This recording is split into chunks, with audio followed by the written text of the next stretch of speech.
Hey guys, thanks for joining me for another Final Fantasy video.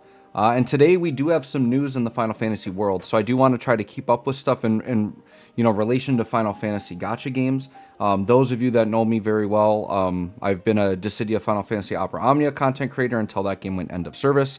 Videos have been a little bit spare lately, but when something comes up that I want to record on, I'm definitely going to do it. And the news we have today is that Final Fantasy Brave Exvius War of the Visions has just announced end of service. So what I want to do in this video, we'll go through the end of service announcement, talk about it, and then what I kind of want to focus on this video is what does this mean for the future of Final Fantasy gacha games, and does it have any implications towards maybe a new Dissidia Final Fantasy Opera Omnia game coming out? We'll kind of get my thoughts on that at the end. So what we have right here is this is the official announcement from warofthevisions.com. So end of service operations, this just came out today on the 25th. It says, thank you for playing War of the Visions, Final Fantasy Brave Exvius. We regret to announce the service for War of the Visions, Final Fantasy Brave Exvius will be discontinued on May 29th at 23:59 PST. So in May, this game will be going end of service, which is unfortunate for those people playing it, right?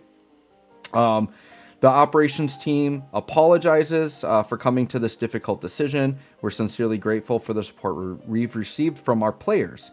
Since War of the Visions launched on 3/25/2020, we've strived to provide an enjoyable gaming experience for our players every day that could exceed the day before. However, we've come to the conclusion that it would be difficult to maintain a satisfactory app experience and therefore to discontinue the app service.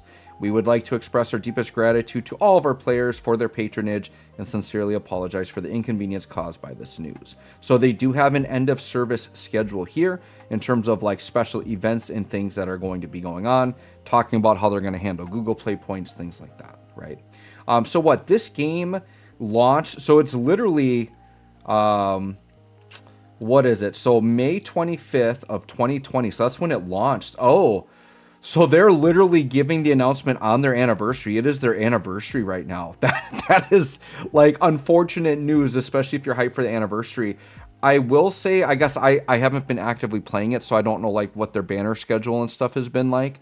But I think it's kind of courteous of them to announce it before the anniversary or right at the beginning, so people aren't spending a lot of money on like new anniversary characters. Although maybe they're not dropping new anniversary characters, which is why they have to make this announcement now.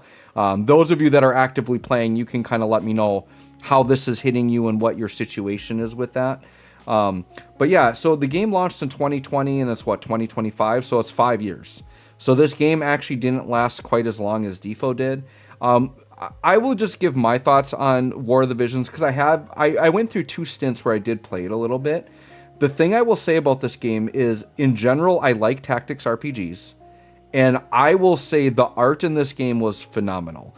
I would say out of any Final Fantasy art I've seen, like in general, the artwork they use on the character art in this game is my favorite all time. Like, you can talk about any Final Fantasy game's artwork. This game has insane artwork to the point where Final Fantasy trading card game, even though I didn't play the game much, I don't really know the characters that well. I bought a bunch of the War of the Visions cards because I just think the artwork is so awesome. I love the artwork on these. In particular, I love the artwork when they did collabs, like the Final Fantasy VI character artwork, because you guys know Final Fantasy VI is like my favorite thing. The artwork for the FF6 characters is crazy. Love it, right? If they ever release cards with that art, I'm going to get it for sure. But I will just say in my limited experience with it, I love the artwork. I love, once again, the tactic style of play. I think for me, the problem, what drove me away from this game, it was way too grindy to max out characters. And this is a big problem I've had. You know, I'll point out this problem with the gacha game, and it's usually what'll get me to quit a gacha game. I hate when it takes forever, like days, weeks to like max out characters. Like, I want to be excited and get characters and be able to play them at their max potential relatively soon. And it also encourages me to summon more, right? If it's too hard to max out a character, I'm less likely to summon and want to spend money and get involved in the game because I feel like I've never got a character maxed out. So that's probably my biggest fault with the game. And then because I never got myself to like, because I played in 2 different stints and played for probably a solid 2 weeks each time, many hours, I don't think I ever maxed out a single character in this game. So, and when I say max out, I don't even mean like if you have to summon dupes or whatever, like just getting the character to max level. And for however many dupes I have, having the best version of that character, I could never get it, right? So there was that, but I will say, and I think too, for me, maybe like the tactic style RPGs, because the fights take so long. I know it did have auto battle, you could speed up things like that, but in general, it's a more time consuming process to do stages. I just feel like this style of game maybe just fits better as a standalone RPG. If they did like a War of the Visions, like standalone, like 50, 60 hour role playing game, I would probably buy it. Because I love the artwork, like I said. I think I like the characters, and I think it works really well as like a standalone game, like a story-driven game. But just as a gacha game, it just didn't work for me as much. But one thing I want to know is in the comments, for those of you that have been playing this game, feel free to vent in the comments. Let me know how you're feeling. I went through this with Defo, so I know it's like ridiculously hard. It's not fun, right? So where do we stand on this game, in terms of what does this mean for Square Enix gachas, right? I have a feeling I know what it means, and I don't think it's an answer that people are going to like, but this is kind of where I'm leaning with it. If we look at the grand, landscape of what Square Enix has in terms of games, I went through the App Store today and just browsed a little bit. And you guys can correct me if I'm wrong here, but I'm pretty sure that Ever Crisis is the last, for sure it's the last Final Fantasy gacha, but I think it's the last Square Enix gacha out there. There's a couple I was thinking of in my mind, but I could not for the life of me find them in the App Store. So the two I was thinking of that I wasn't sure were end of service, there was a Dragon Quest one, but I'm guessing it's end of service. I couldn't find it. And then there was also a Final Fantasy 15 game that was like a tower defense game. It wasn't even really like a Final Fantasy game, but that game I remember in the past did really well. So I don't know if they either got rid of it or maybe they just rebranded it and just changed it to a non-Final Fantasy game because it didn't need to be a Final Fantasy game. If you know anything about those two games, you can feel free to let me know in the comments. And if you know of any other Square Enix gacha game that is out there that exists, let me know. But I mean, Square Enix tried a bunch of IPs, a bunch of different gachas, right? There was Nier Automata, there was, a bunch of them. There was a Secret of Mana one. There were all kinds of them. Oh, I remember playing some. It's been so long, but Square Enix had I remember there was one where it was you put characters on tiles, and then I remember they did a Secret of Mana collab, was like the first collab that they did. I really liked the game. I actually played it a lot. Can't for the life of me remember what it's called, but Square Enix through the years has had tons of different gachas, even outside of Final Fantasy, right?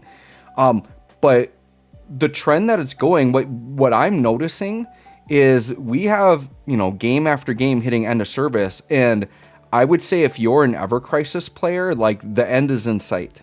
I don't know if Ever Crisis is even going to make it another year, which is sad to say. And I mean, I'm not actively playing the game. I guess I don't know what the fan base looks like, but I feel like it's probably not doing the greatest.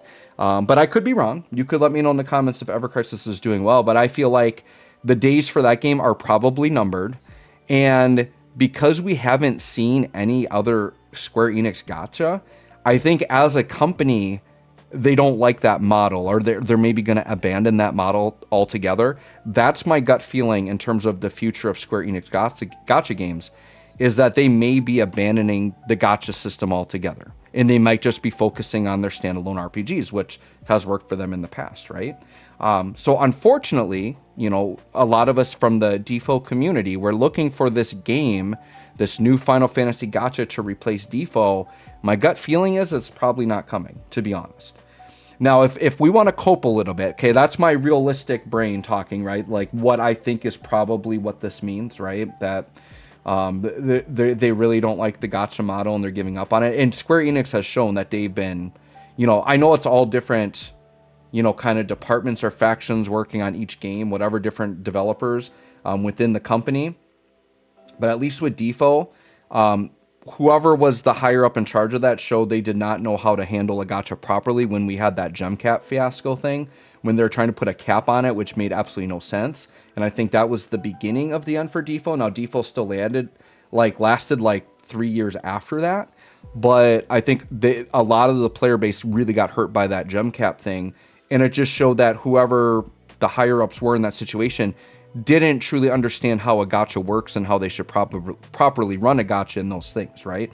So I think that's kind of part of it. How's here? I'm going to hit my do not disturb here. Of course, as soon as I want to record a video, everyone starts going crazy on me here. So it could be that just some of the people making the decisions didn't understand, you know, how to make good decisions with the gacha games, whatever. At least I know that with Defo. I played several of the Final Fantasy gachas, right? Like I played Record Keeper, right? I played the original Brave Exvius. I played War of the Visions, all in different capacities, right? Like I said, I played the Mana one. I played that other one I was describing that I couldn't remember what the name of it was, but I really liked it. So yeah, I mean, I've been around the block on the Square Enix games, right? I've played quite a few of them. Oh yeah, I'm pretty sure there was Star Ocean Animesis or whatever I think it was called. That was another one I played, another Square Enix one. So just notice that we've gone through so many Square Enix gachas and they are not replacing any of them at this point. Like they're kind of just running out and petering out. Oh, and then, you know, Mobius Final Fantasy, right? Like so many. So the fact that they haven't been doing it tells me it's probably not. But back to what I was saying, let's put our coping hats on, right? Like I'm going to cope a little bit. So the part of me that's coping is like, well, maybe they're just trying to run them through their course and then they're going to start over and start fresh and put maybe more effort into like one gacha than trying to spread into so many. So if we want to be optimistic and we want to cope, maybe they're going to let Ever Crisis run its course, and maybe they got something brewing in the background. We're like, all right, we're going to reset. Here is the ultimate Final Fantasy gacha. We're not going to bring out a bunch of them. Because here's one thing. So this is, I will say this is a legitimate argument for this being a good thing, okay? What we noticed throughout the years, right? We had Record Keeper, we had Mobius, we had Brave Exvius, we had Defo. I think at one point, all four of those were running at the same time. And I think the big mistake they're making is they're competing with their own IP, right? Bringing out more Final Fantasy games to compete against your own Final Fantasy games probably isn't a good thing. So I think this is, I will say this is maybe a little more than coping. Like this could be a realistic mindset, is that they are running the course, because right now War of the Visions and Ever Crisis still Final Fantasy IPs, right? Let's run the course on those, get what we can out of them, make it so there's no Final Fantasy gacha, and then let's make a new Final Fantasy gacha, and then this time we focus on it and we don't compete against it. That I could say is a realistic, once again, it is slightly coping, but that would be like, I would say, a very optimistic look at what could be happening. And if that was the case, I would be ecstatic along with a bunch of you all, right? And if this, you know, new Final Fantasy gacha does actually emerge and come out, you already know I'm going to be covering it. And if it's good, I will go back full time on YouTube and daily videos, right? I'll get back to that if the right Final Fantasy game comes that warrants that. Because I've had a lot of fun doing YouTube. I really do enjoy it. I've just gotten a bit drained on like making a Dokkan video just to make the video, right? You guys have noticed my channel. I'm very far from daily uploads right now. But if something piques my attention, if I'm really interested in it, I'm going to do it because I want to for fun. And then, like I said, if that new Final Fantasy game comes out, we'll treat it like a side job again, and I'll actually, you know, keep on it and you know, do the character guides, whatever, depending on what the game is. So, once again, I think the more likely option, the pessimistic option, they maybe have just given up on the gacha genre. But, like I said, I kind of talked myself into this as I did the video, right? I wasn't thinking this before I was going to record. But if you really think about it, they kind of shot themselves in the foot, because you're competing with yourself. You have your own characters from your own game in multiple different gachas, all competing for the same audience. That's not a good model. So now let's get all the competition gone. Let's start over with a new game. I don't know, guys. I think it could happen. So let me know in the comments what you think. First, obviously, I want to know if you are a War of the Visions player. Let me know how you're feeling. Feel free to vent in here. Let me know your greatest memories of the game, what you liked about it the most. And then let me know what you think this means. Which side do you agree with? Are you on the optimistic side? Maybe we're wiping all the Final Fantasy competition out so we can start over? Or are you on the maybe pessimistic side? Like, yep, they're just done with gachas. We have to hope maybe for just a standalone, like if they made a standalone Opera Omnia game, that would be awesome too. I would take it. So let me know what y'all think. Thanks for watching. We'll catch y'all on the next one.